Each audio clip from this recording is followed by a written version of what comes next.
I have to tell you how he got me here.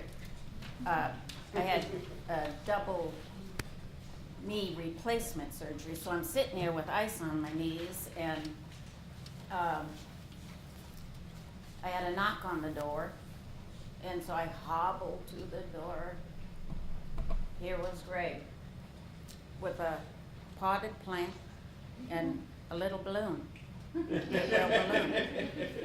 I thought, how sweet, you know, that this great big old guy comes with a flower because I'm sick and not feeling so hot. Well, he visited for a while, and he brought me fish, and he visited for a while, and then he said, oh, by the way, well, then what can I say? I've got fish. Would he take the fish back? Would he take the flowers back? So, but I'm happy, happy, happy to be here. And I love talking to a group, especially on this subject and many, many others, but I'm going to throw a whole bunch of stuff in here. So when I'm going to take breaks, or if you have a burning question to ask while I'm presenting, please ask it, because it'll spur more discussion from here. And that's how we're going to learn, from one another. I'm not just going to talk and talk and then at the very end just have you ask a couple of questions, because surely you must have questions and why you came to this class to begin with. But just real brief background on me. I was telling my sister last night, she came down from Fairbanks, and I said I was going to do hour and 45 minutes, I think it is, of this class. And she said, George, don't speak for an hour and a half.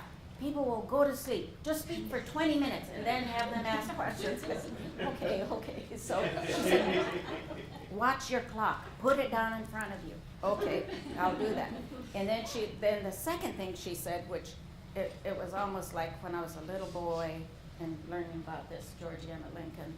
She said, George, when you started as an adult in 1963 in Native events, just emerged myself into Native politics and all. She said, the people around you here are going to have to be at least 51 years old. Now, I'm not going to ask anybody here if they're 51, because I don't want me to feel bad. But my name is Georgianna Lincoln, but everybody calls me George. My nieces and nephews and adopted grandchildren and other kids, I'm Aunt Pookie to them, because that was my nickname growing up in Rampart, which is 100 air miles northwest of Fairbanks.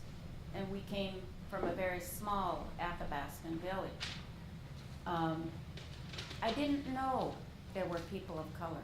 I certainly didn't know about black people, because you can imagine back in born in 43, that our small native village, we didn't have the communication. And I want to talk about that too, how that has changed and evolved, and what you have today as opposed to what I had then for communication, and we did for angst on communicating. My mother was a very strong Athabascan woman, and she was, I think, one of the first, if not the first, United States commissioners in the villages. And the only reason she was the commissioner is because a non-native storekeeper there said, well, Kitty, I'm running for the U.S. commissioner again. And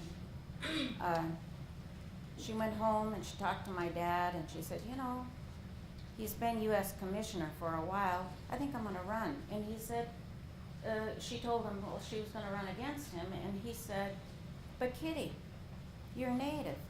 Like, what do you know? What can you contribute to that position? And who's going to vote for you? After all, I'm white. And so she ran, and she said she didn't think he got any votes. And so she got to be U.S. Commissioner, and she married and buried and did all of the things What's that a commissioner, George? Well, a U.S. Commissioner then was like the judge of the village, and they did marry. And she said that was the saddest part of her whole life. None of the marriages worked out.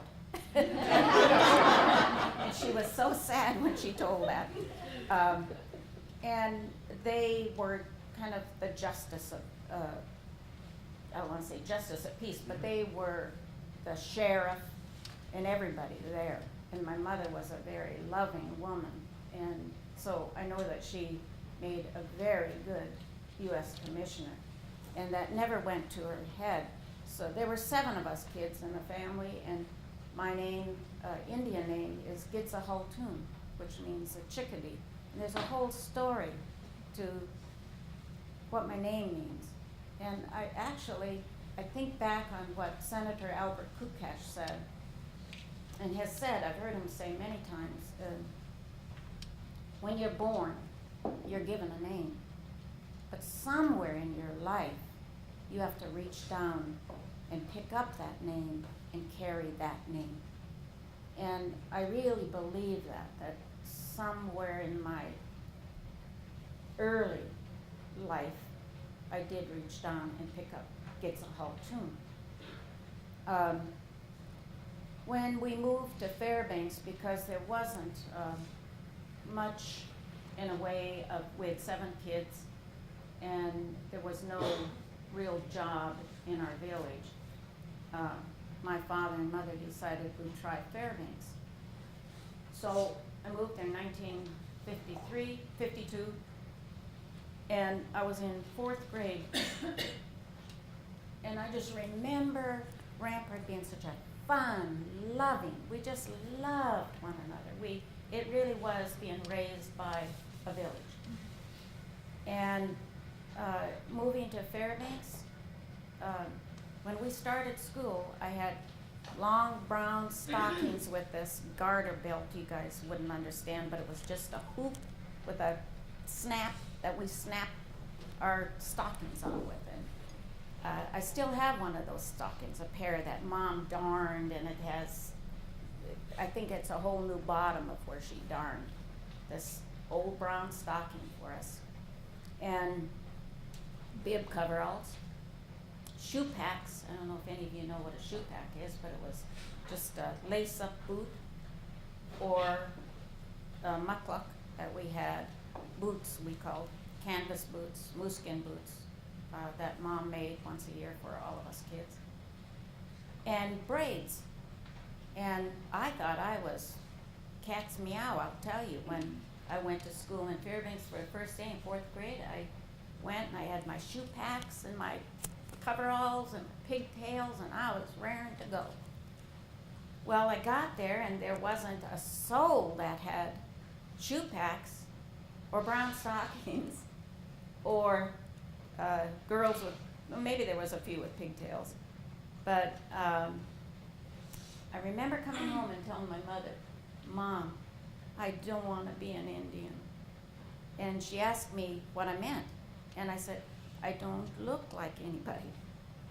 And my mother was such a wonderful person that at that time we didn't have garage sales. We had rummage sales. And she'd come home with this god-awful looking dress. It was humongous. And you'd hear, it was a treadle sewing machine that she had.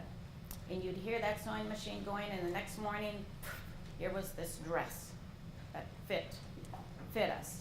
Or we didn't have slacks in those days. It was a dress that we had to wear.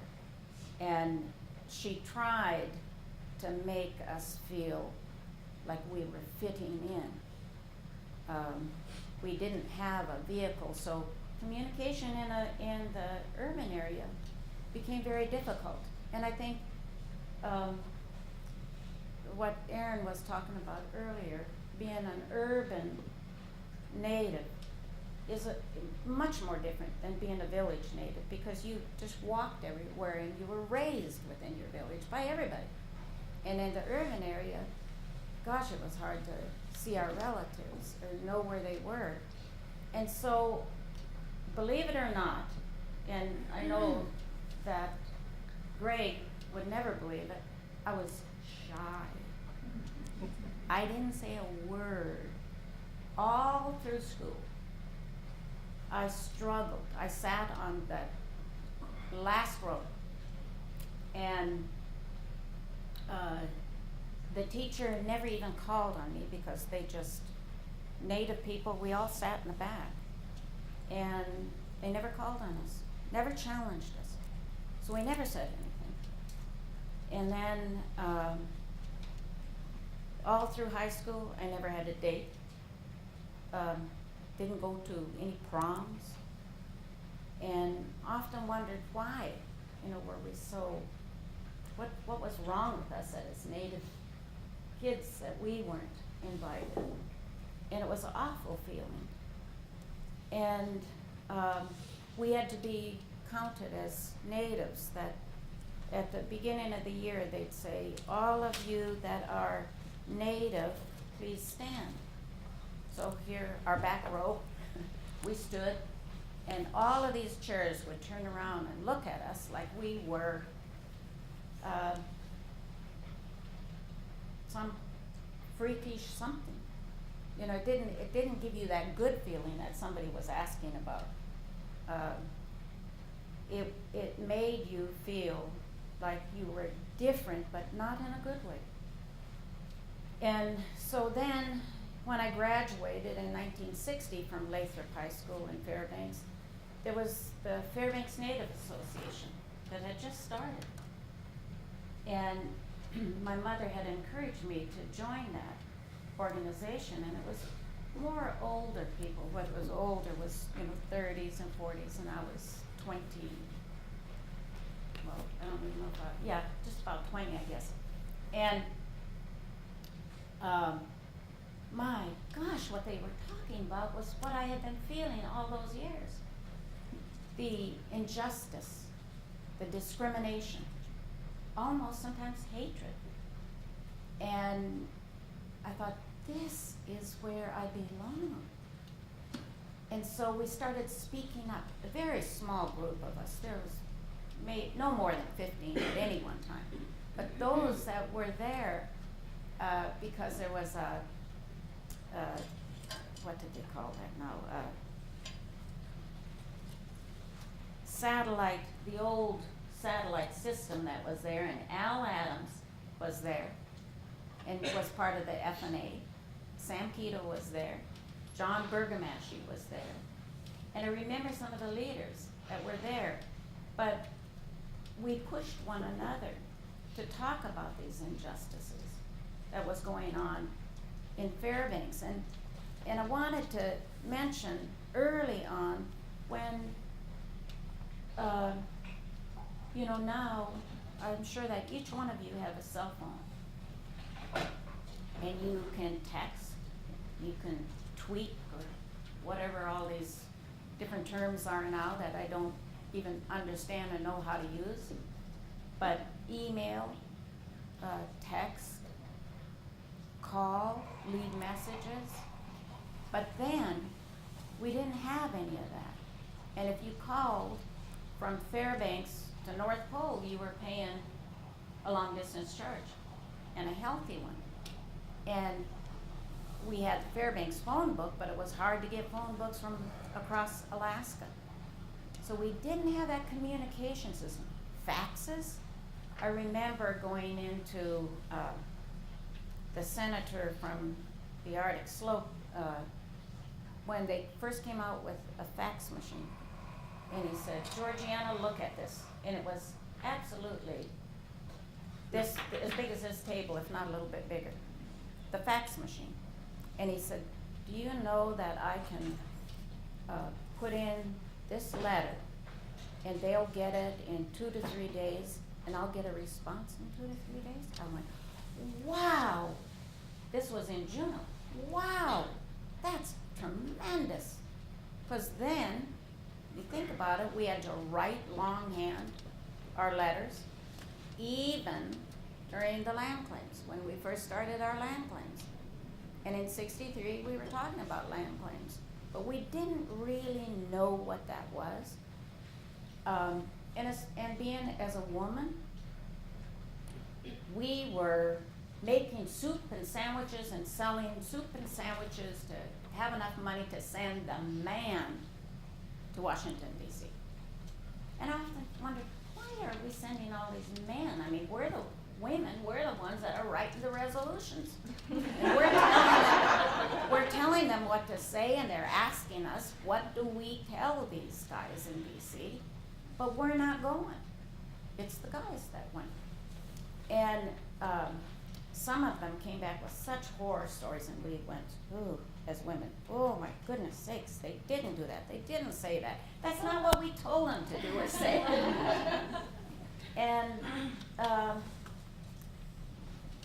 what you talked about the land claims passing when Nixon signed the bill. I was here at APU, and we were in, I want to say it was a hallway.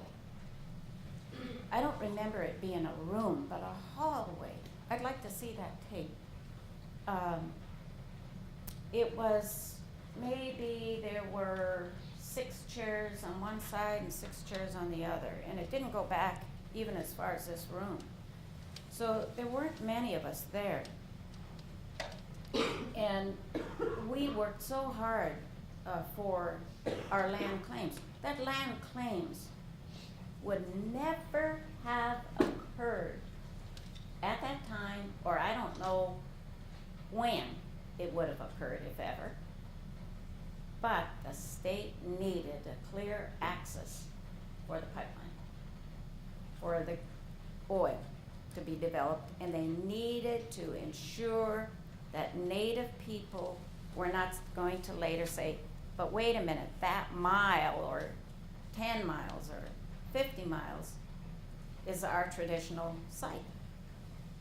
So they needed to resolve that before the oil industry would come and develop in Alaska.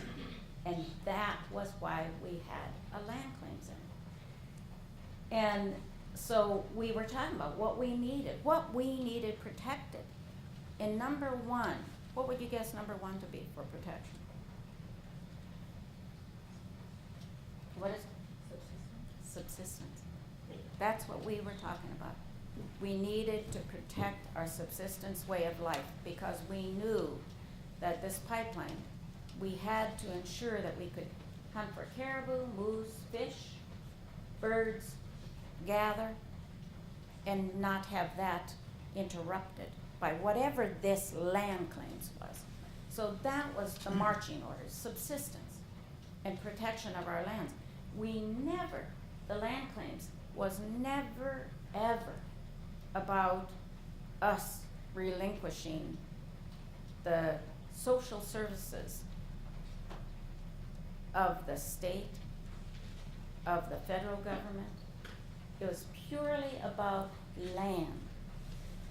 And so the responsibility still for education, for health, for the social services was still to be held by the feds and the state. And I want that emphasized because later I want to talk a little bit about the state of Alaska and their responsibility and how they view us now. And how that goes right back to that point in time, that it was a land claims, and the money was to be established to help establish the corporations. And I was elected to Doyon Board of Directors in 1976, so 3 years basically after the second term I was elected, and I've been on the board ever since. I've always been elected to our Doyon board, which I'm very proud of.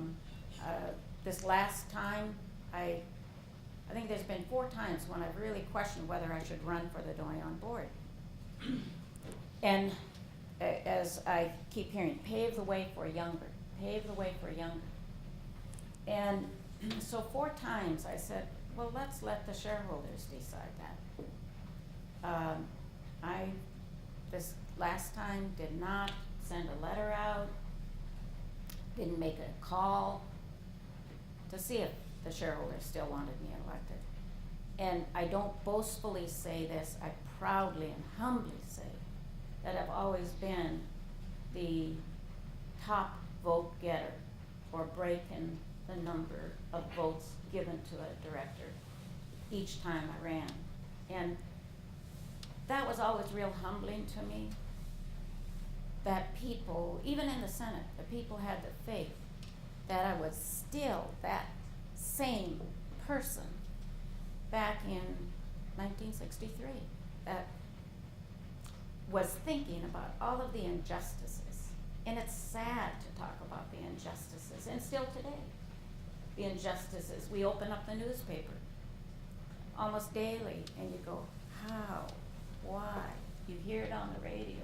How could they say something like that about our Native people? How can they depict us like, sometimes I feel like animals, or that we don't hear, we don't care.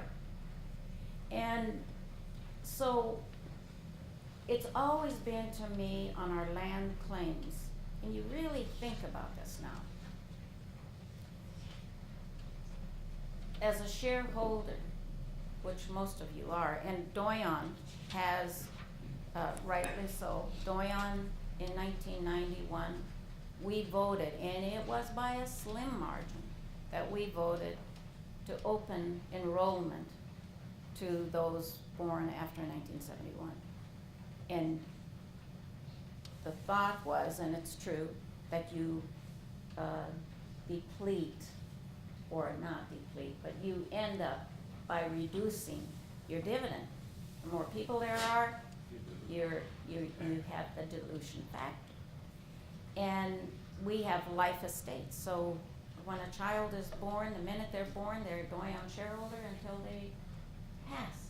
And then it reverts back to the corporation, so we can keep this in perpetuity. And our corporation has always felt real proud about that. And our shareholders, there's nobody in our region that have to say, but I'm not a shareholder. They're all shareholders, and they're equal. The little ones.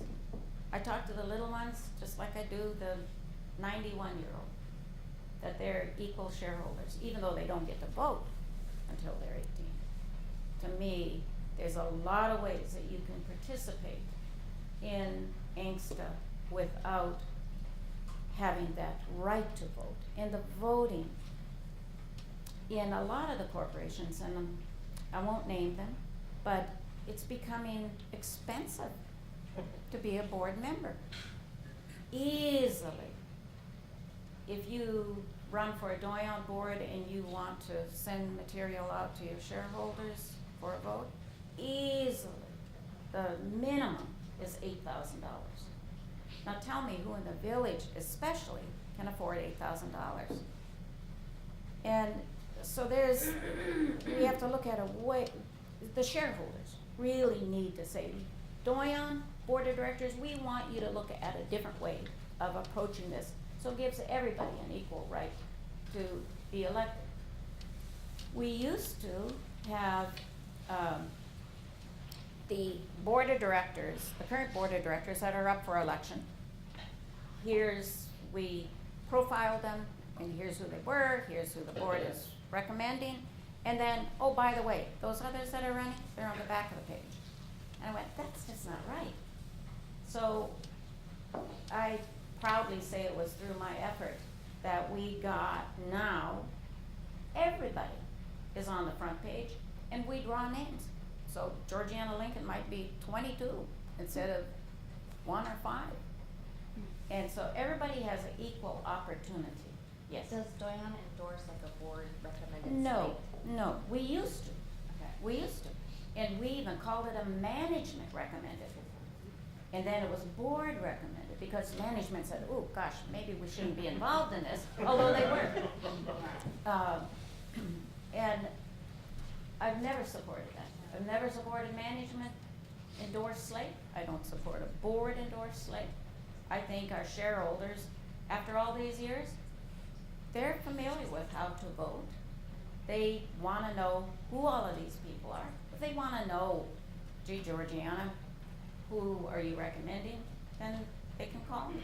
We all have phone numbers on their cell phones. Everybody in most of the villages have that opportunity to call on the cell phone as well.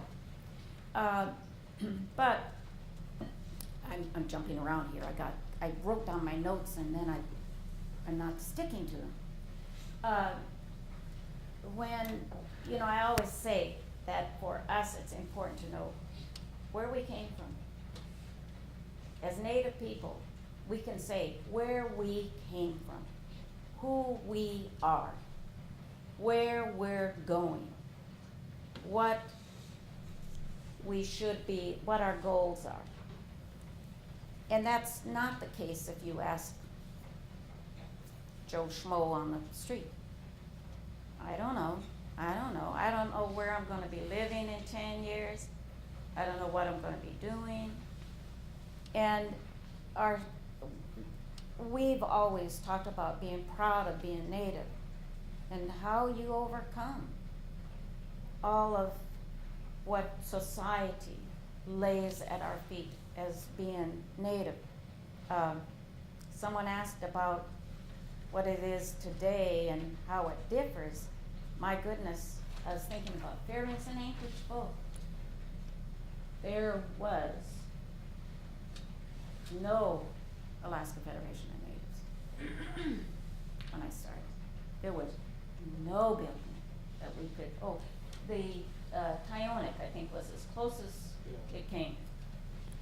I don't even remember, other than Mom going to Eklutna school, I don't remember there being, talking about Eklutna tribe when we came to Anchorage for any meeting. Yeah, but she was my age. Mount Edgecombe and Eklutna. But now there's not a street that you drive down that you don't see a village Native corporation, a regional corporation. I think most, not all yet, but most regional corporations have an office here in Anchorage, because this is the seat of business. But we also have one in Fairbanks. But in Fairbanks, when we were building our new Doyon building, the second building, the builder said, there's a piece of land right here that I was thinking that would be really good to have Doyon building on, because there's Tanna Chiefs right over here, and there's Fairbanks Native Association right over here, and you're all together. And had he not said that, I probably would have said, hey, that's a good site. But I felt like you're all together, like corralling the Native people off into one corner so that we didn't have to integrate in Fairbanks, which I still say is one of the worst discriminatory, racially divided community there is.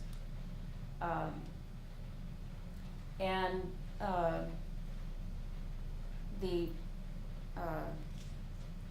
Fairbanks, so we built a whole nother area. I said, why not this land that I see that's vacant over here by the river? We're river people. Why not right on the river?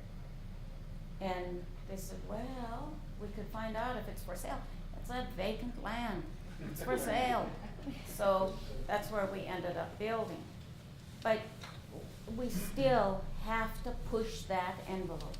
We still have to be aggressive on it. The work is not done, believe me.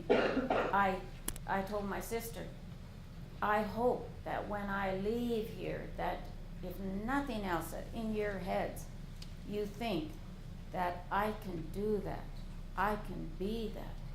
I know I need to help the next generation. You've got to be thinking 7 generations out. Back in 1963, that's what we were saying. saying then, think 7 generations out. Don't think about your grandchild. That's too soon. We have to look that far down the road and prepare for our great, great, great grandchildren to have a better way of life, whatever that better way of life is. Somebody was talking about eavesdropping. I eavesdropped somewhere on this hallway here, and I heard somebody talk about what was it now? The next generation and what was in store for the next generation. I wanted to stop and say, what do you think is the next generation's role toward the goal? But also they said, somebody said, there was a list of, now whoever said it helped me along here, a list of native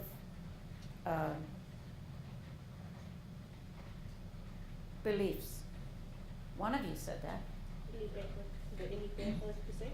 Yes, I've got that one sitting on my desk I have it on my because, wall. yep, What is I it, love it. Carol?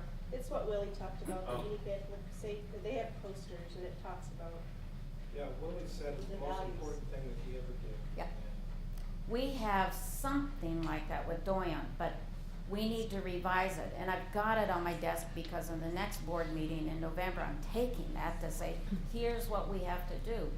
One of the things that we do poorly is we hold our cards too close to our chest. We're so scared of letting someone else know how we did it better. And that was not our way of life. We shared. And now it's, oh no, we can't tell you what we're doing in 8A because you might take that contract and you might hire more shareholders and we'll get in trouble with our shareholders. Put it on the table.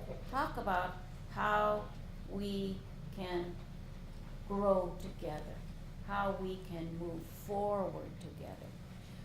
Tell me why it is we don't have a native mayor here in this town. The Alaska natives take up 25%, I think it is now, of Anchorage. Just think of the political clout that we have in this community. We don't need to take the guff that I hear on the radio with, I wrote his name down so I wouldn't forget, Dave, what? Dan Fagan. And I said, I feel like I want to be the fly on the wall and hear what he's promoting. And some of the things, it's all I can do to not pick up that telephone when he's talking about native people. Like we don't hear, like we have no feelings. And why, that's it. I'll now, well, let me quickly go into, and then I must stop. State of Alaska. Morris Thompson was still alive then, and he was my mentor. And if you don't have a mentor, get a mentor, or 2, or 3, or 4. Morris was my only mentor, and when he passed, I lost my mentor, my only mentor. And mentors really are wonderful. They listen, that you can talk to them about anything. And they might give you advice you don't like, you can tell them you don't like it, and you know that it's between the two of you, that it's not gonna be repeated to somebody and say, what a stupid suggestion that was, or that's so far off. But Morris called me, I was in Rampart, and I had moved, separated from my husband and moved back to my village. And started to get my degree again. Wanted a degree, I still do. I keep getting diverted, and I just applaud you for you all getting your degree. That is so major for degrees. It really is important, and I just so applaud you. I love this class. I love this class. I love the interaction. So when Morris said, George, would you run for the House of Representatives then? I said, no, I don't want to get in politics. What the heck did I think I was in all my life? It was politics. And we're all in politics, each and every one of us in this room. One way or the other, you're in politics. And so I had villages call me, and finally I said, okay, I'll give it a try. Well, I had, like I said, been involved with Fairbanks Native Association at the inception, Tanana Chiefs Conference. I was, somebody talking about going through the old hospital. My dear, I was on the health board then. How dare you? You did the best that you could. Oh, God, that was a trap. It was awful. But anyone want to know about otitis media? I know about that. Our whole board knew about otitis media because they didn't want us to know about anything else, and they kept shoving these papers in front of us as a health board, statewide health board, on otitis media, ear infection, inner ear infection. And that's all we talked about for 2 years. And not the building, not the doctors, not how patients were being treated, none of that. And they were good at it. And then Tanana Chiefs formed, and I was involved in that. And then AFN formed, and I was involved in that. So I thought, you know what? I think I could do this House of Representatives. By then I became a mouthy person. Ugh. I could say anything to anybody and not blink twice. And so I said, I could do it. Sure, Morris, I'll do it. Well, I ran, and I ran hard, and I won. And then 2 years later, a Senate seat opened up, and it took in Valdez, Delta, Tyonek. I didn't get a Klutna. You wouldn't let me in there.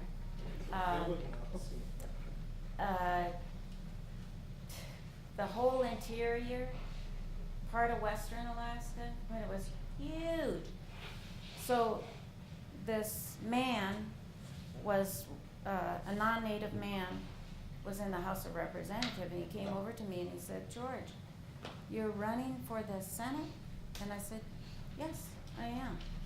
And he said, gosh, he said, I'm running too, and we're gonna miss you. And I went, wait, you're running for the same seat I am? And you're gonna miss me? How are you gonna miss me?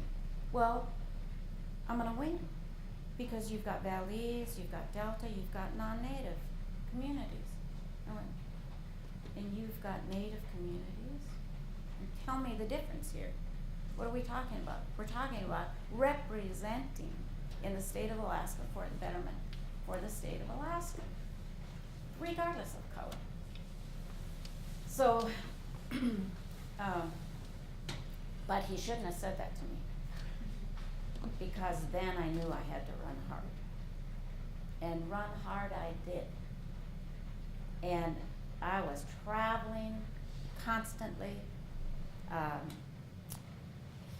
I'd see him in the village store with his brochures, and he'd hand out in the village store. And I said, good to see you. And I'm running around to the houses, having lunch with people, dinner with people, finding out where I was going to spend the night that night. And I trounced him for the Senate seat. And I felt good about that. I wasn't humble. And the people that I represented, the non-native, it was for Alaska. But I knew who I was. I was Alaska Native. And sadly, I tell you this, I'm still the first and only Alaska Native woman ever elected to the state Senate. And that's sad. I don't say that proudly. That I hope that in a short time that we'll see Native women in the Senate. I hope very shortly that we will see more Native people in the House and in the Senate. I'll tell you that, I don't know how many of you watched the, used to be called RATNet, where you can watch the legislatures. What is it called? No. Gavel to gavel. And I was in the minority. I've been in the minority all my life, so that's okay. But I knew that I wasn't talking to the 19 other on that floor. They didn't matter to me. Who I was talking to was, there was a little button that blinked. And by golly, that little blinker went out to the whole state of Alaska. So I just got up all the time and talked about education and what it was like in the villages and what, how we were disproportionately left behind on health care, on our village clinics, on even my dear Governor Tony Knowles, who was trying to put outhouses in a museum. I'm still with my tush over an outhouse hole in Rampart. That was who, your voice is powerful. Not the position, your voice is powerful. Whether it's through letters to the editor, whether it's on the telephone getting more people out to vote. And I have to say, last night I went to a fundraiser, and this sounds political, but I don't intend it to be that way. But I went to a fundraiser for, I thought Byron Malott was going to be there, but it was for Walker Malott, for governor and lieutenant governor. A mix. And I just never could get that concept of why we had to call ourselves a Republican or a Democrat or an independent or whatever. Shouldn't we just say we're representing the state of Alaska, we're representing the people, regardless of where you live? And so I like that idea of having a Republican Democrat together on one ticket. And I sat there and Byron wasn't there, but Walker was there. And maybe he would have made the same speech, because I like the guy. But I sat right where, when he was talking to everybody, he had to look at me. And he acknowledged the Native people. Because I was looking right at him. You're not going to leave here without saying something, because I'm going to ask you a question about it. What do you intend for our villages, for our Native people that are in the urban areas and the issues that we've got? And that's what we have to do. We can't just say, because it's just Native, we're going to the event. We have to go and keep talking to those that are in power over and over and over again. Senators, and I think back on Elizabeth Paradovich, how she fought so hard for civil rights. And you men who, how'd that go, that with the university degrees and I with none, have to ask me that, kind of like that stupid question? Sure. Well, they'd get up on the floor and say, there's no racism in Alaska. With that little button blinking up there in the corner. There's no racism in Alaska. You know, we're all one. Well, my rear would start moving to get up there, be recognized, and talk to that little blinking light there about, let's talk about racism. That's alive and well in our state, unfortunately. And use examples. Why are not the corporations, over and over again I'd hear this, every year, new legislator, why don't the corporations help build schools? Why don't the corporations help build clinics? Why is it that alcoholism and drug abuse is so pronounced amongst Native people, and then look at me and say, and you people don't do anything about it. Your corporations aren't paying for that. Why aren't you doing more? These are senators who know better. But even today, will ask the same question. And we need people to stand up and say, here's why. Land claims was not a settlement for our social issues, for our education. That still is a responsibility of the state and the federal government. And what don't you get about that? We can bring in people, great, to talk about angst if you need a course on it for the legislators, and maybe we ought to do that. Maybe we ought to have more forums for the mayorship, for the gubernatorial, for city council, for school board. Because after all, we're making up 25% of this population here. Okay, I'm gonna take a Let's break. stop for just a second and talk for a little bit. Yes. You hit a hot button for me, which is public service. Right? There hasn't been an Alaska Native judge in the state of Alaska since 1991, when my boss retired. And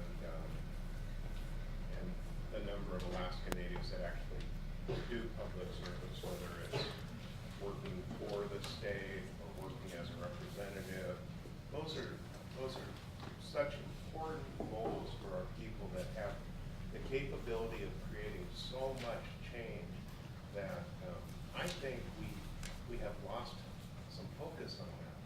That even though it doesn't make you the big money, it really is important, and it's just beneficial to participate in that sort of public service. I just think we really have to begin to understand how meaningful it is to be a representative for all Alaska that's Alaska Native. It's not just because you're Alaska Native doesn't mean that's the only thing that you care about. But it certainly brings a unique perspective, whether you're a senator or a judge or a district attorney or a public defender. But that's public service, and I think that is what George is talking about here is really, I just feel strongly that we need to not forget how important that part of service is. So how do you, one of the discussions we had yesterday after Marty spoke was about the question that shareholders or Native community in general will ask the Native corporations about what are you doing as a Native corporation in general to help with the social and health and welfare of the communities.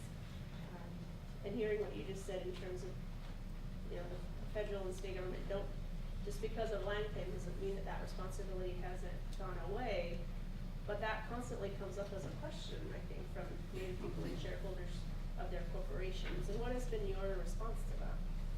Easy one. And I think I can speak for all regional corporations, if not village corporations too, because I know that many, many, many village corporations are in the same boat. Most, I think, of the regional corporations have what we call a foundation for education. So, for example, Doyon, we put on native language classes now, because that was a big issue. We must have our native languages not survive but thrive. So that was one of the key components. We give out scholarships on different levels for college. We do tutoring. We give donations under the foundation. That's a separate board. And then on Doyon's side, my goodness sakes, we must give out $250,000 a year, I think, in donations. And we not only donate to our villages, and this is an awful thing to say for a donation, but it's been so helpful for people who are grieving, who has lost somebody. We give out $800 per burial, to help with burial, because that's a terrible expense when folks are grieving, they don't know where they're gonna get the money from for the necessary travel for family members and so forth. We help the non-native too. I mean non-native entities, not individual non-natives, but we give to the food bank. We give to the cancer. It's all Alaska though, not in the lower 48. The cancer. Alaska Cancer Society or Association, we give to educational causes that are not just native. We donate to homeless shelters. We have a group, it's called the GUT. That means in our language, get up. For how to address our alcohol and drug problems in Doyon Funset. There's just so many, but we give a huge amount. And to me, the important thing is to get out, for the board, to get out and talk to village councils like this, to say, what is it that we're doing wrong or that we can do better at, and to hear from our shareholders. Because I still don't know how to overcome this part. Oh, and also, and I was counting, I think I counted 6 men in here, maybe 1, 2, I mean just of the students, is that right? 1, 2, 3, 8? And how many women? And how many women? Well, you see, there's a huge imbalance. And to me, that's really, and that's throughout, I think, our region, is that we, as Native women, have left our men behind. I don't want them in front of me anymore, but I'm willing to have them walk beside me, hand in hand. But we have started addressing that too, because where you can see the discrepancy is employment, university, village councils now are primarily made up, nonprofits are primarily made up of Alaska Native women. And that's a whole nother subject. But I think that's part of our land claims too, because how we offer. How do you respond to folks that feel that isn't enough? Somebody was talking about the bottom line, and we have a budget that the board of directors reviews every year. If we review it quarterly to see if we're on target, and then semi-annually to see if it needs adjustment. If it does, we adjust it. But annually, we talk about the goals that we have set out for our shareholders. Percentage of hire, and don't ever ask what percent of Native people are hired in the company. Ask what is the percent of payroll that are Alaska Natives, because that's a big difference. Because one is entry level, and the other is mid-level to supervisory level, and you'll see it real quick when you ask that question. But we ask, what more do you want? Do you want employment? And the big thing is dividends, employment. Those are the two, and subsistence. And so we put a lot of money into subsistence too. Through AFN, we put, all of us, regions, put in a lot of money into AFN, which I'm marching hand in hand with Greg to see how we can improve AFN, because I think there's a lot of improvement that we can make there. And it's working together, you know, and that's why I say holding our cards too close. TCC and Tana Chiefs Conference, Doyon, Fairbanks Native Association, Danakanaga, which is our elders group, all sit down on, I think it's a monthly basis, to talk about common issues and how we can help one another. But we need to do that more on a statewide basis. We've just divided ourselves so much. But to me, that's an easy question to answer. You can never do enough because the issues are so huge for us. Mm-hmm. How would you grade, how well the state of Alaska is doing in terms of helping Native people with infrastructure in our villages? I ask this because a lot of the scrutiny on the Hill, like the 88 program, was, well, you're not providing infrastructure for your villages, and there are people living in third world conditions. And then I hear the argument that the ANC should be doing more. Mm-hmm. And then when you talk about it with like the governor or the state of Alaska, yeah, they kind of point their finger at us too. So, how would you grade how the state of Alaska is doing right now? B. Are they improving? B. B. D as in dog. A lot of it has to do with that legislature. I mean, there's 3 branches of government, and Greg is certainly right. We have to look at that judicial branch, because a lot of laws are within that branch of government, and we have to really be involved. I was on the Judicial Conduct Commission. I was shocked at judges that have misconduct.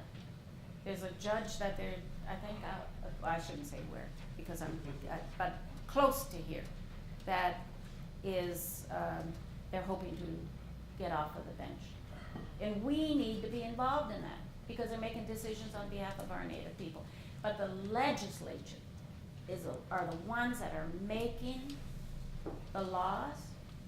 I just say, I wanna see some of those laws off the books. I don't want to say, I created 20 laws. I wanna say, hey, I took 40 off the books, 40 bad ones.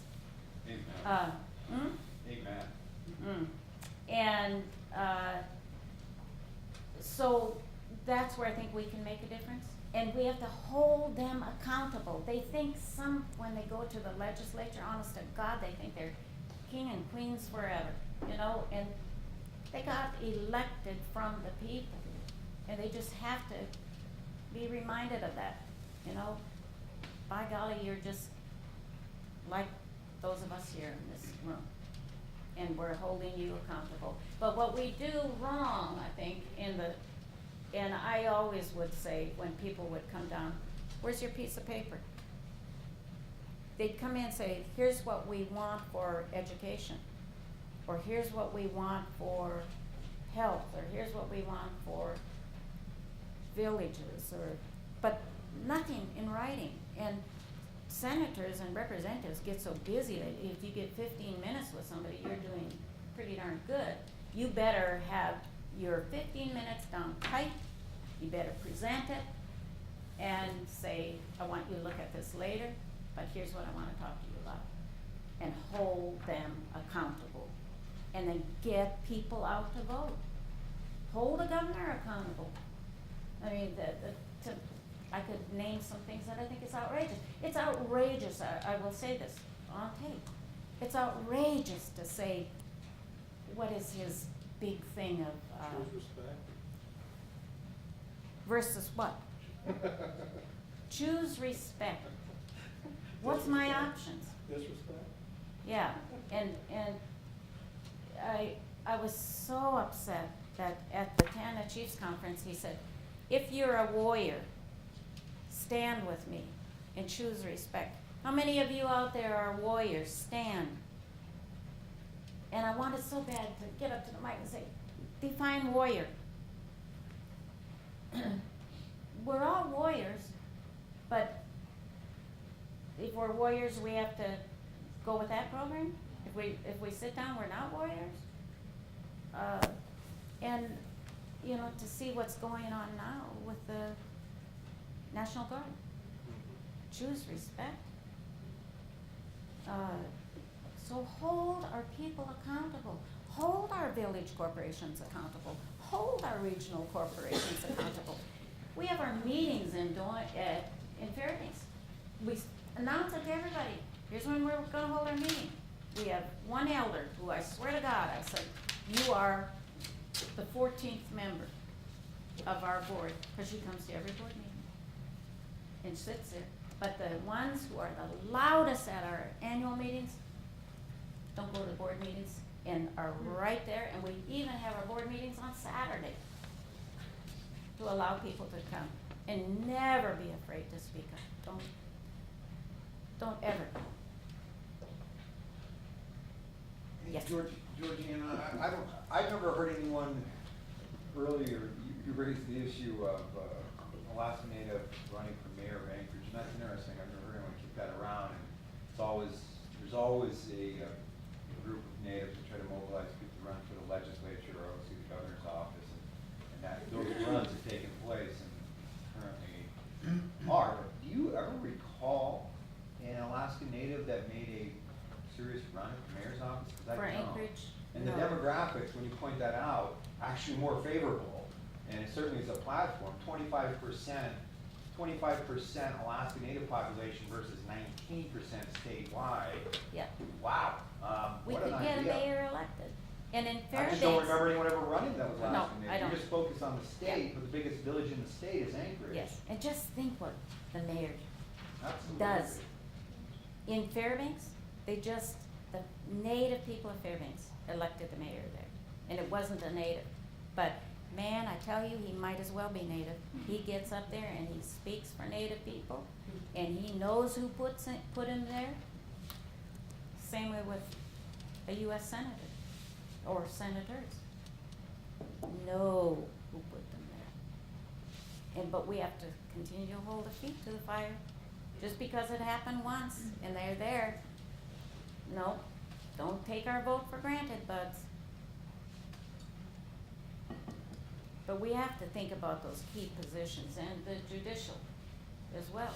We must do that, and we have a lot of people who are qualified. I just have so much to tell you guys. We have, I think, 8 drilling rigs on the slope that we own.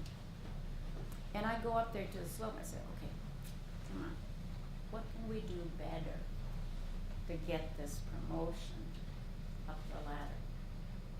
What, 'cause I hear, man, we have discrimination up there. So I said, do you know you own this rig, you own this company. You're not somebody that Exxon has hired. It's your company. No.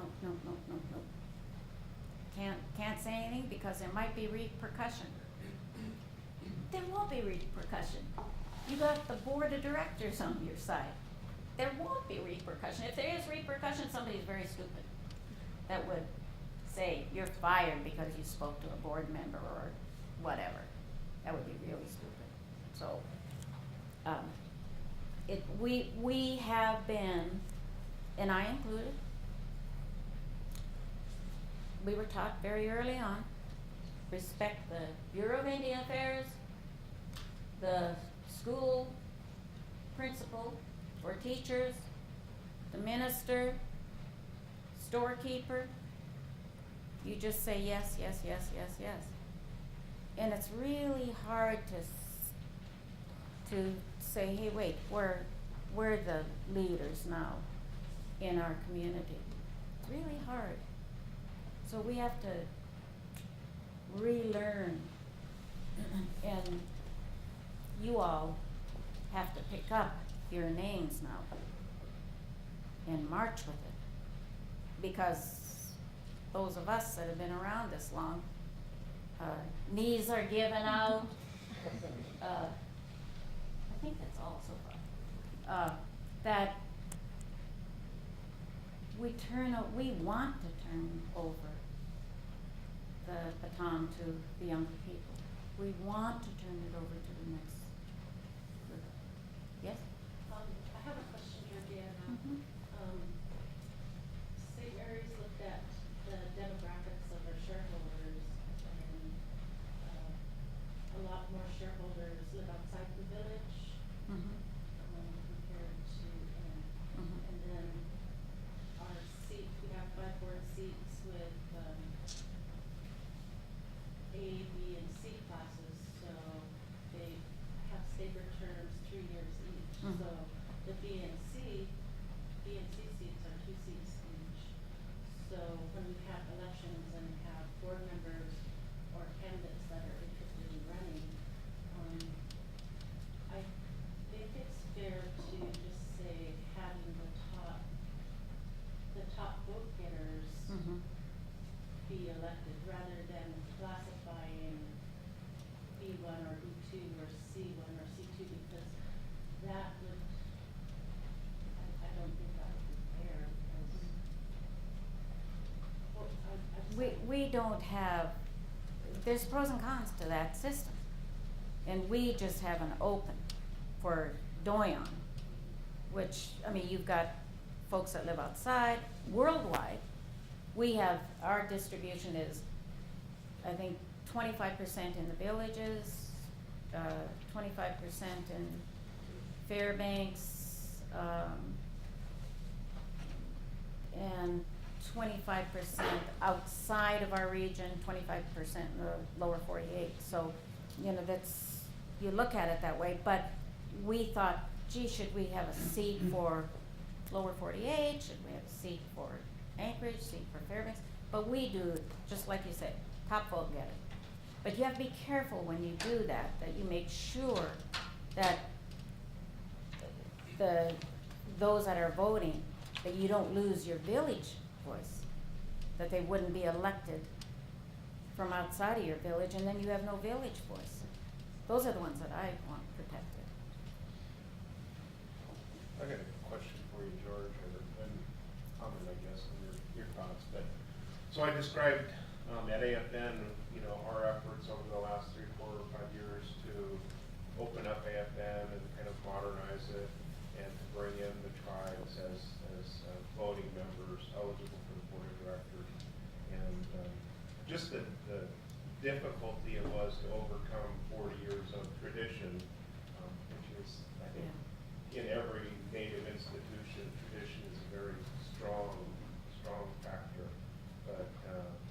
But why we thought it was important to have that federally recognized tribe voice in the Alaska Federation of Natives. Would you talk about that?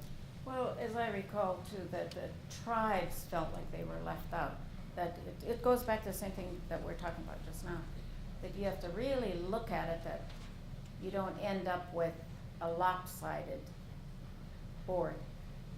And I think that we could have easily ended, and we did end up with a lopsided AFN board. In my estimation, it was corporate.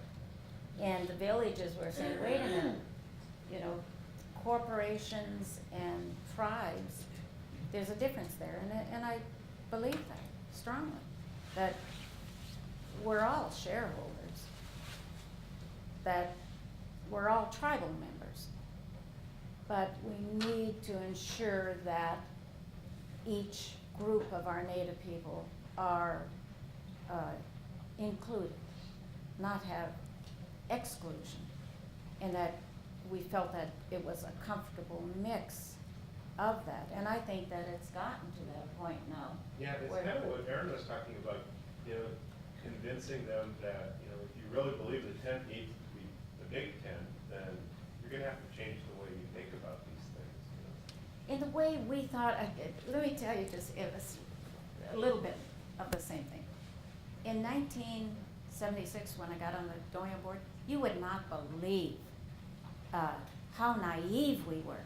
But we didn't think so. We thought we were the brightest people sitting around that board. And we did have vacuum cleaner salesmen, literally, come to our board meeting and want us to participate and buy into their company, and we spent hours on whether to do this, on $10,000 or whatever.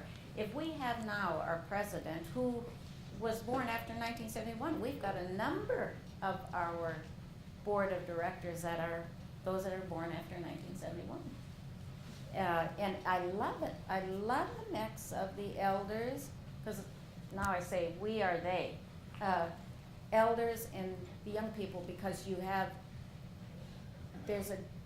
I don't know how to,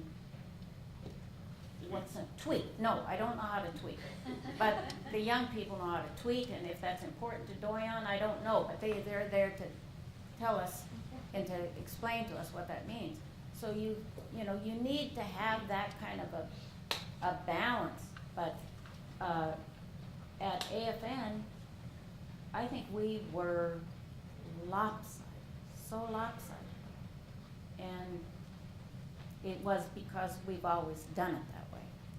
And the young people, thank God for the young people, those less than 71 that pointed this out and wouldn't give up in saying that, no, we have to change this.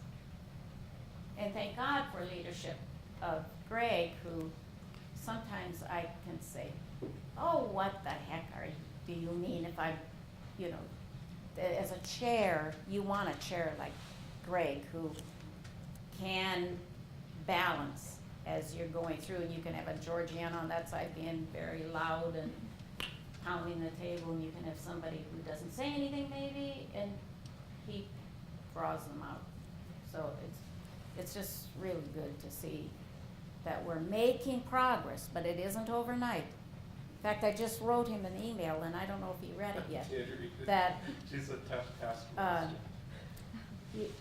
what I anticipate, it might not happen, but I anticipate somebody getting up there to the mic saying, I'm a delegate from such and such a place, and we're on the executive governance committee. And we were tasked to do certain things to bring back to the full convention. Well, sometimes you hope that the convention members forget that they were supposed to report back. So I wanted to make sure that we are ready to report back on what they tasked us to do. But it's, don't the village corporations,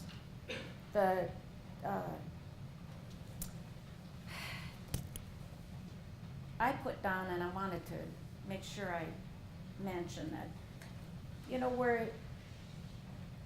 I don't know if it's good or bad, but when you start thinking about our native entities, we have tribes, we have profit, we have nonprofit, and a whole roster of nonprofit entities within that. And then the state hasn't recognized the tribal entities, which is horrible.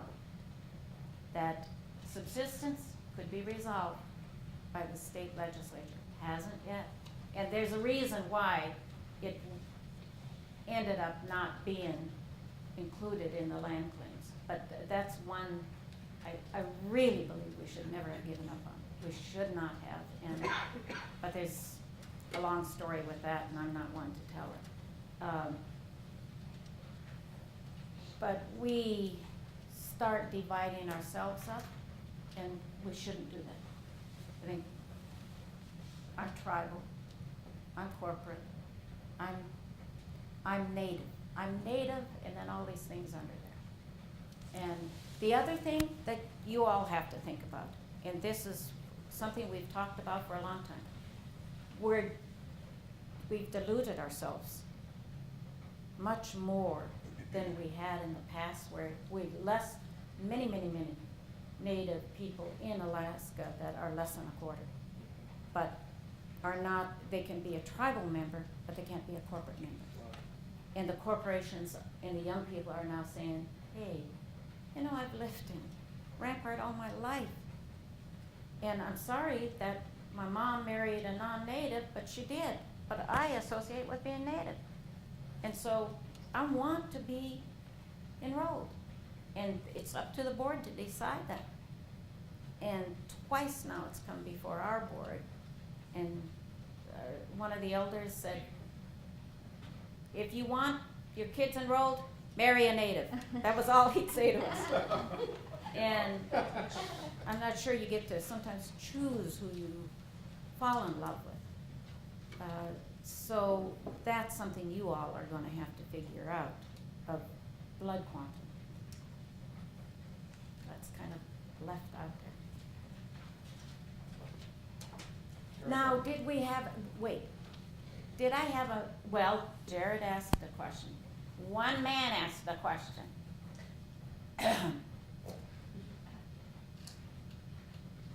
What's your point? Are you asking for more amended? Carl, you have a question for her? Absolutely. Ask her something, buddy. I already told you how old I am, so you can't ask that. Well, with, one of the largest things I think facing Native organizations now and in the future is the dilution of the shares. So right now you have a lot of organizations have the original shareholders who are in charge. Mhm. And you're gonna come to a time, because right now the youngest original shareholder is gonna be at 43, 44. I'm the original shareholder, so you're gonna get to a point where suddenly the power's gonna shift. So how do you embrace that? Because the rules are gonna change, They have to change, because we're dying. right?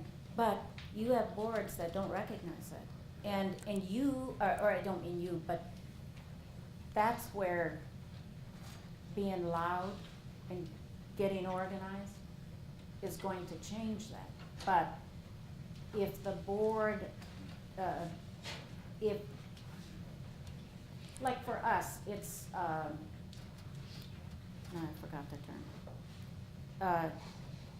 Life estate.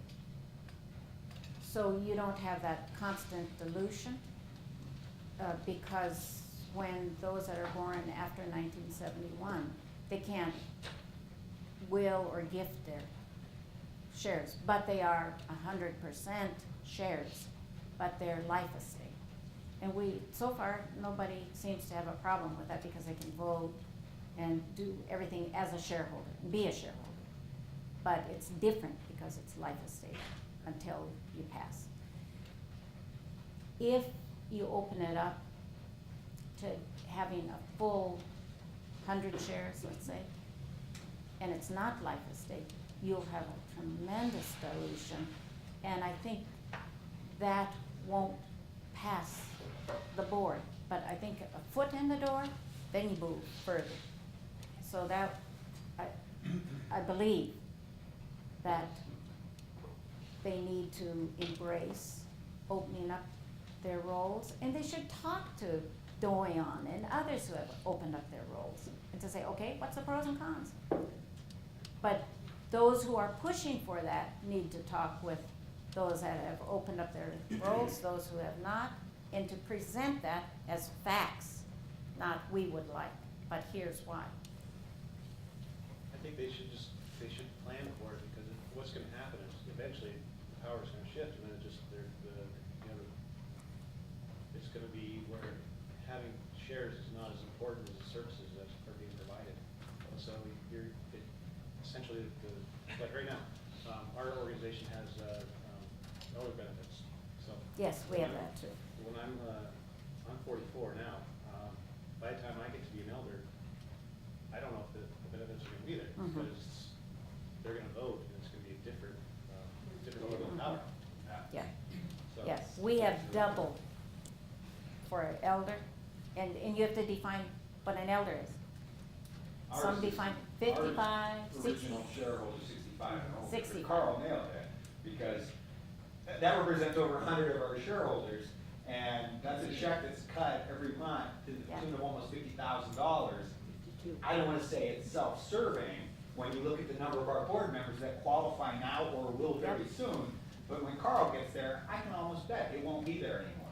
Yeah. Because it's going to be a bunch of post-71 shareholders that are gonna say, well, if we don't have the revenue, we gotta cut somewhere, because we did cut programs over the last 3 years, and that one remained intact, even though it was only created in 2011. Well, I think the other thing that you have to, those that don't have, or have not opened their shareholder register, that haven't added new,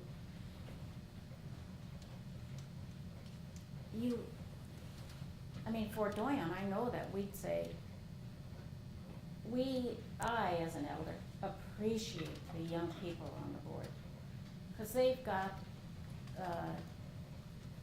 access, they're talking worldwide, and access to information that I'm asking, where'd you get that from? And, oh, on this site, and so they're presenting a little bit differently than we are, and it's good to have that. It's good to have that mix, and what you want is your bottom line. If you have a bunch of same people sitting around on that table and you don't see somewhat of a change, I mean, you've got to have some change, but I don't agree with this mass change for change's sake. But if you don't have that and you make one bad business decision, you won't have that elder's benefit for anybody. So it's really putting people on. We looked at even, do you want to even look at a board of directors that has a slot for an attorney, a slot for an accountant, a slot for a village person, a slot for this, a slot for that? We haven't gone there yet, but we've looked at that, and when people apply, we've done sort of a matrix as to what their business background is. But there's lots of little corners there. And you know, one of the things that's interesting with FOGMAC is, and Marcy or Carl, you can correct me if I'm wrong, but I'm pretty certain, there is no non-original shareholder on our board of 9. Cognac has 2, at least 2, our regional corporations, and they're holding on. They're holding on for dear life. Holding on To for their those- seat. Those seats. But- They don't vacate, and they take forever to retire, or they have to get voted off, but they're supplanted by someone else who was an original shareholder. That's not lowering the median age much. But are they good board? I don't want you to answer this, No, I but mean, the no. question needs to be asked. Well, I Are mean, they if good you board look at the members? bottom line, or revenue, it depends what is your metrics to that, right? Do they, well, I don't want a board member, I don't want a board member sitting around that table who wouldn't say, if they had a mouthful.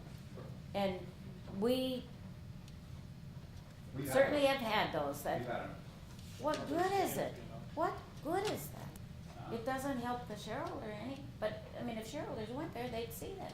Yes? How do you go about changing the thinking of shareholders who have that mindset from somebody in my, in my shoes who's born after 71?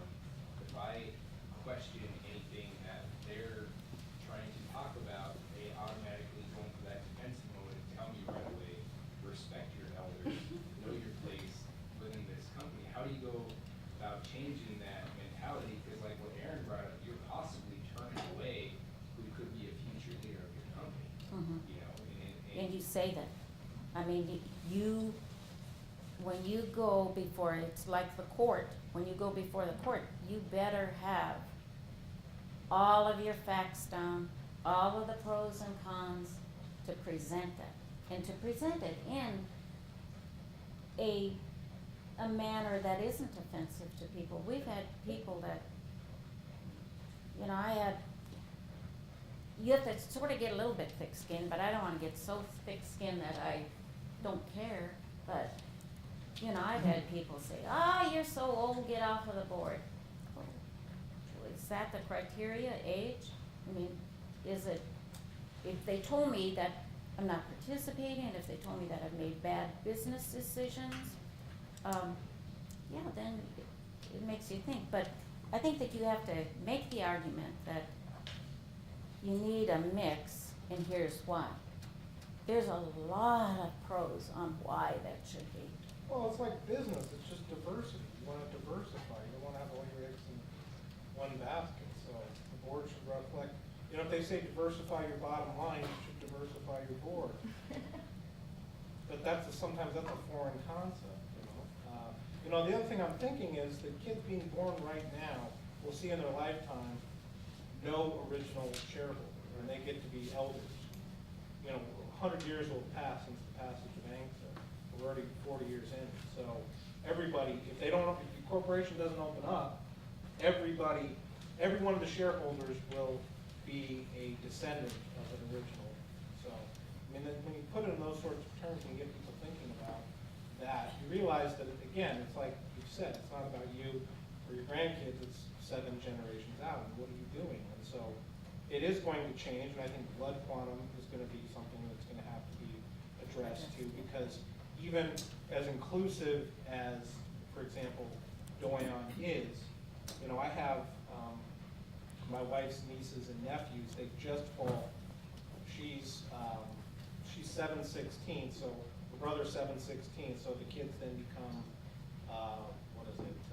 14/32, which is just under a quarter, or no, 8, what's it, I can't, 7/32, whatever, yeah, 7/32, so they're just under a quarter. If you do percentages, it's like 22.5, so they can't enroll in Doyon, which is unfortunate. So I think but that's the great thing about ANCSA too, is it can change. We have the ability That's right. to do it and change. It's a living, breathing document, and if you don't like it, you have the ability to be able to affect change. And you know how one of the biggest tools that you all have for changing is your villages, your non-profits. Right. They're very loud, and they're becoming louder now of saying, hey, we want a reflection of. And so when you go to make your presentation, don't go alone, and bring elders and bring nonprofits and bring a mix to say, I'm here with this group and we'd like to discuss, or even to say to the chair of the board, we would like from our group of 10 so far, but a group that we'd like 20 minutes on your agenda to discuss this topic. So that you're put on the agenda and you're not just, you get 2 minutes to say your piece.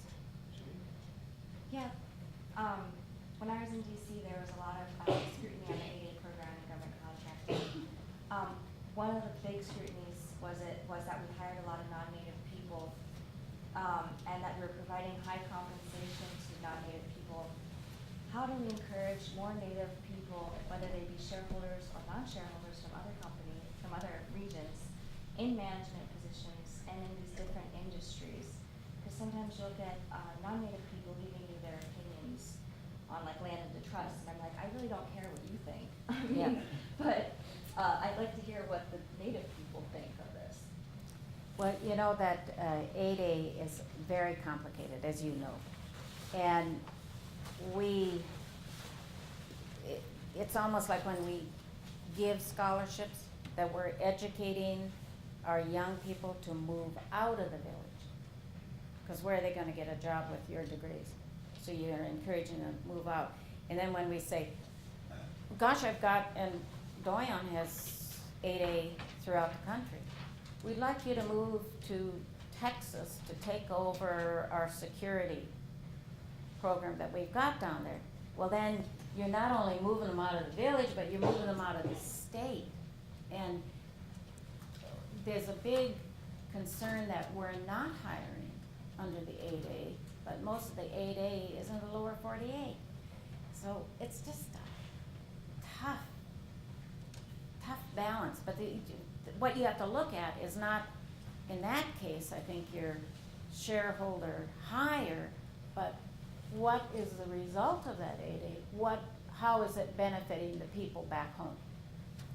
Are the profits some of those profits going to the villages to improve education, to improve social services, to improve whatever the communities want? And that's been our approach. Two things. Number one, it's exactly from a messaging standpoint. well, I can't say for a FOGMAC when we have 5,000 employees across the country and the globe, that we have more than 5 working for us outside of Alaska. What I can say is every time we have a new contract with 325 people in southern Florida, that represents another payroll tech or accounts receivable tech in Anchorage, and those are dominated by shareholders. The purpose behind ANELP is not to relocate you from your lands to go work in Miami, Florida. Maybe it was. Exactly, yeah, well, maybe, but that's not the way we insure Yeah. it. And our shareholders clearly don't, because they don't go there. But when admin and support and headquarters in Alaska has to support operations, those jobs are dominated by shareholders up here and Alaska natives. And so, consistent with Dorian's approach, the revenue that's coming back in the jobs. So that's the same with the FOG Act. But I want to go back to what you were saying earlier. Well, just Georgianna. quickly, wait, Okay. so, cause I'm gonna forget it, cause I'm 71 now, they said that's an excuse. I thought just your knees were going. Oh, that's right. It is. When somebody said it earlier, that AA, also that money is coming back home to Alaska.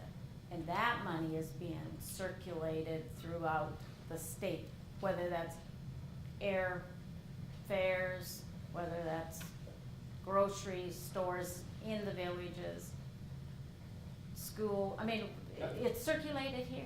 It's not circulated out there, only the payroll part is, yeah.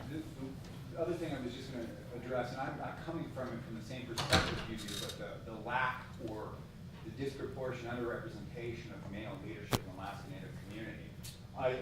You and I obviously go back a long ways, and your time in the legislature and leading with crime victims advocacy, that was apparent to me then, and it's only become more apparent to me through my years on the board I'm on, where I see the disproportionate overrepresentation of Alaska Natives as not only victims but perpetrators. Mhm. You know, darn near twice the representation as population as a whole in the state of Alaska.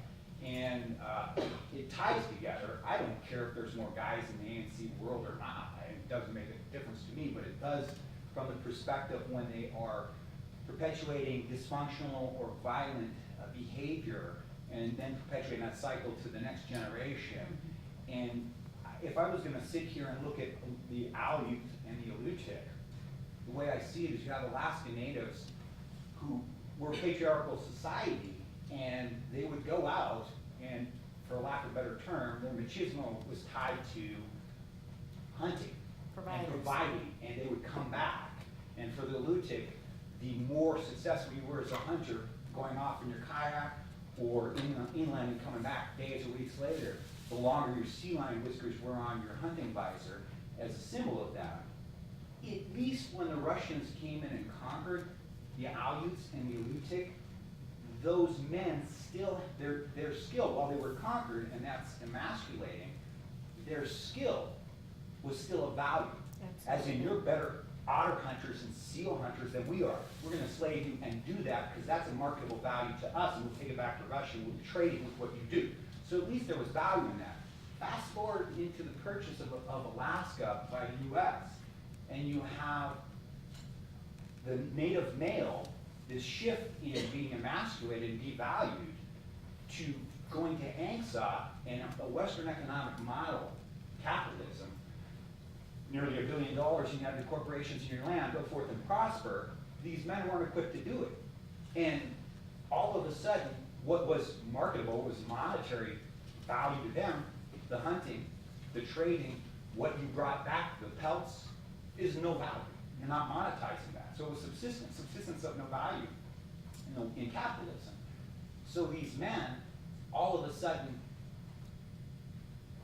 they don't have any marketable skill in this Western economic model.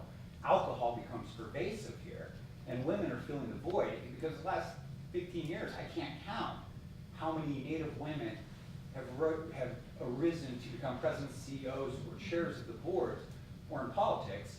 And I've tried to make a tie to that, but then I see the Native men throughout Alaska that are not with jobs, not with marketable skills, can't hold down a job, and how this domestic violence and sexual abuse, sexual assaults is perpetuated, and it becomes a learned behavior of that other generation. this is a really long-winded explanation to say, I really appreciate you calling the, even in this room, calling the Native males out, although you're calling out the long guys who are here. No, I'm calling out the females more so than the males, because we need to look back and to grab our men and to pull them beside us, is what I'm saying. Congratulations, men, but, well, you need to do that too. But we need to do that, is what I'm saying.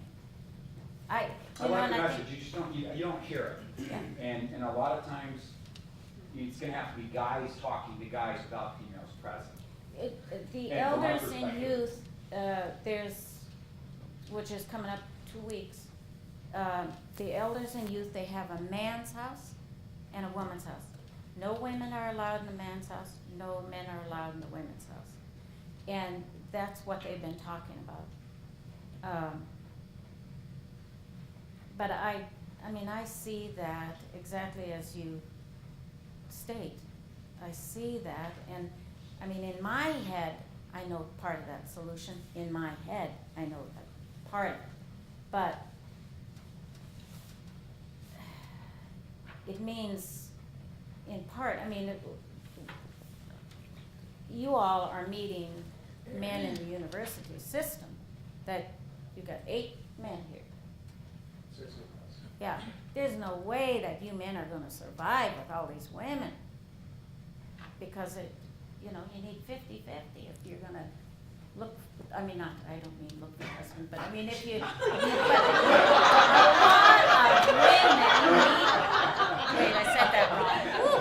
And that's really, a lot of women meet their spouses in the educational system. And when you start looking at who to choose from, and who you're gonna fall in love with, the Native men population is much, much smaller than the rest of the population. So I guess, ladies, you would have to keep your eyes glued to the Native men. I appreciate your comment, Joe. That's really funny that you brought that up, because I just met with my auntie at the Native hospital, and she said that very same thing, and it's really funny that I think that you had just pointed that out, and she said that a lot of Native men, her husband, depressed because he's a musher, you know, and he has no livelihood, and she has a job in the community, you know. I think that's really, thank you for saying that. And I'm glad, you know, that, you know, it's just not for one voice, but, you know, it's Oh, important no. to recognize that that's actually, That's right on. you know, very true. One last question, one last comment? Yay! I think I heard you say that Georgianna's board meetings are public and open to all the shareholders. Yeah. I had never seen that before. It's a novel. What? I see the same thing, I was amazed by that. What? Yeah, How did you come to that decision? love to see that in a spot. How's it work? What are the pros and cons?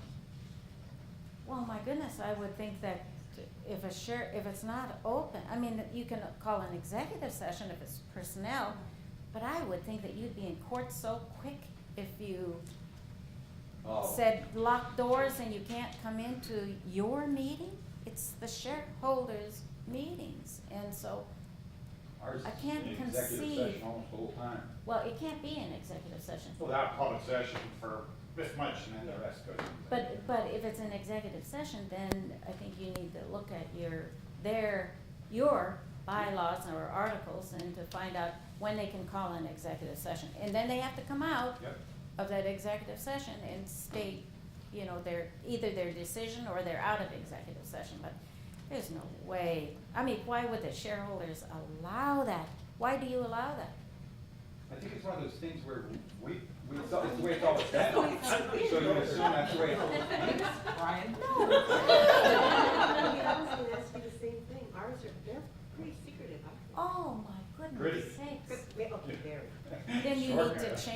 need to change the board, I'm sorry. Half the board of my relatives. But they don't know how you vote. To everybody who says, can I have your vote? You say, oh, yeah.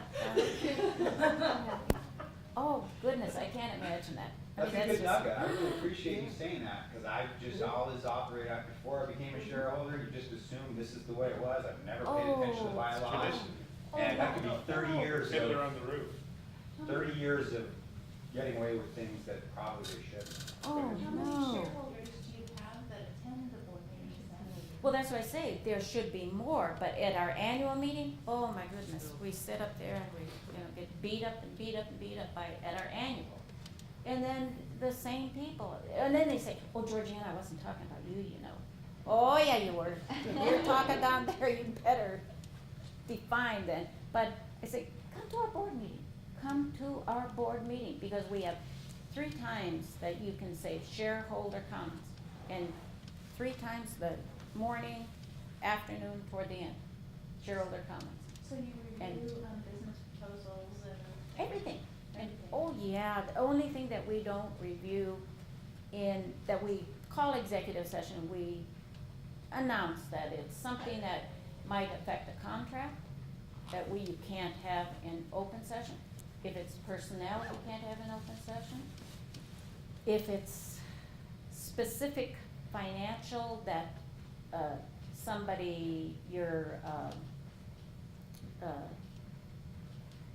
your competitor would find out about because it's in the minutes, then you would have that in executive, but no, don't allow that. And we have, I'm sorry I didn't bring enough cards for everybody, but I was gonna note that our Doyon, when it started in 71, we had 9,061 shareholders. And since we've opened it up now, and this is higher now, it's gotta be like 19,000 something. So we more than doubled our shareholders, and nobody has complained about having a lesser amount of dividend or check, but, oh, good heavens. Are your minutes available to the shareholders too? Absolutely, yeah. And actually, we even put our action items in our newsletter. All motions. And if I feel like, I've made a really important discussion item, but it'll just show the motion, how it passed, I'll say, for the minutes, I want my discussion to be part of the minutes. And that's a normal process. But what Greg said earlier about the Clinkets, oh my goodness sakes. If you feel like you want to have shareholders there, you bring a Clinket. They will tangle up your board in 100 ways. You Plus, have to be really good. and they before they leave, they'll say, okay, whatever you wanted, we'll open it up. Yeah, just know your bylaws, your articles of incorporation, which you can ask for and you can receive, and then review that and see when they have executive session. Should be part of the bylaws. Gosh, I didn't realize that was it. Just a show of hands, how many have or know of a board that have closed door meetings? Oh, Lordy. That's unbelievable. I wouldn't doubt it if our board, if we did make that change, and so you could attend, I wouldn't doubt it if our board held meetings in Texas and Boston, just to keep us from being there. Ask for the minutes. Yeah, I know, To be put in- there's always that, but there is the ability for them to exclude certain things in the minutes, and you have to drill down on that. We've seen that before with other corporations, obviously, and things that amended minutes or things. Change the board. Yeah, There's an idea. I have to make a real big comment, because I'm from Chilista, and there was a big change, I want to say 2 or 3 years ago, and it was to the point where I'm a shareholder, but we were so disenfranchised from our board. I mean, we were just so unhappy with the board, we were really unhappy with the president, we were really unhappy with the chairman of the board, and we didn't even participate, we were just so disgusted